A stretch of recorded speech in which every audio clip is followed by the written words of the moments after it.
Coming up, Sonia refuses to see red. Will she keep her cool all the way to the supreme stool? Plus, on an all-pet airline, does the alpha dog get to fly the plane? And a Disney accident, worse than straight-to-DVD sequels. All this and more. This is The News Show. Good news, but there was no room so though you did not keep your promises, neither did anyone else. Hello and welcome to The News Show. I'm Artie Sequeira. This week brought to you by cockroaches. Here today, here tomorrow. We'll outlive you all. May as well get used to us. Cockroaches. Our top story, the Homeland Security Department said this week that they're reviewing the multicolored terror alert system created after the September 11th attacks.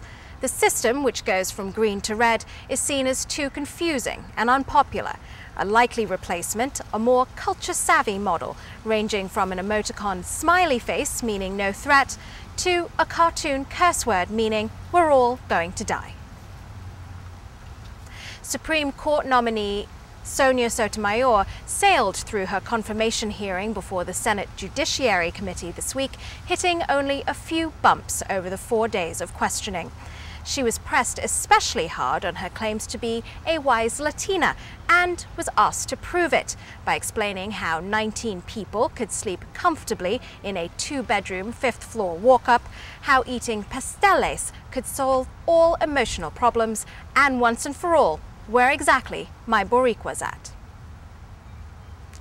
The Pope has broken his wrist. The 82-year-old Pope Benedict XVI fell while vacationing in the Alps. He's said to be most angry that Satan signed his cast while he wasn't looking and obviously wrote something lewd.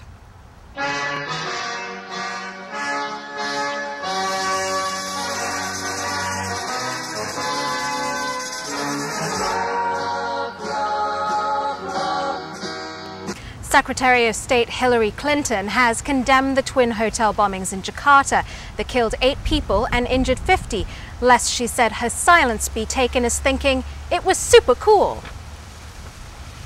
In celebration of the 40th anniversary of the moon landing, NASA this week refurbished the footage shot of the landmark achievement in space travel.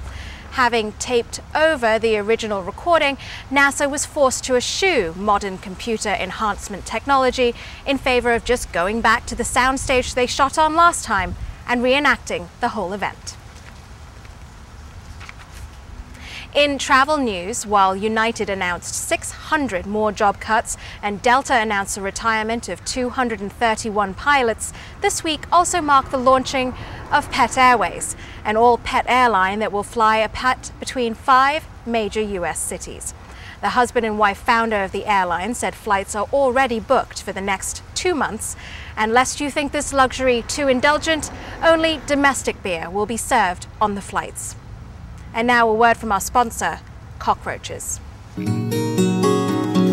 This one goes out to the one I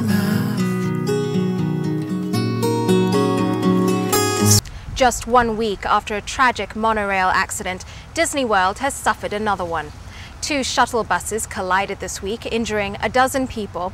The driver of one of the vehicles was quoted as saying, "I'm very confused. I expected the wheels to grow, so I would just tiptoe over the other bus. That's how Disney usually does it." Disney officials said they may reconsider the showing of animated films in lieu of safety training videos.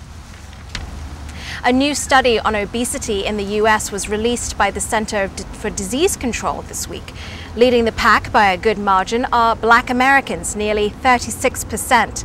President Barack Obama, notoriously in shape, was immediately brought under fire by opponents on Capitol Hill for abandoning his roots. A 17-year-old from Southern California this week became the youngest person to sail around the world solo. Zach Sunderland returned home from his journey that began on June 14th last year. He said he was glad to be home, but he would miss the freedom of alone time without his mum asking why he was taking so long in the bathroom. And that's all for the news show this week. I'm Artist Sequera, and remember, people in glass houses should beware Billy Joel. See you next week. So you did not keep your promises.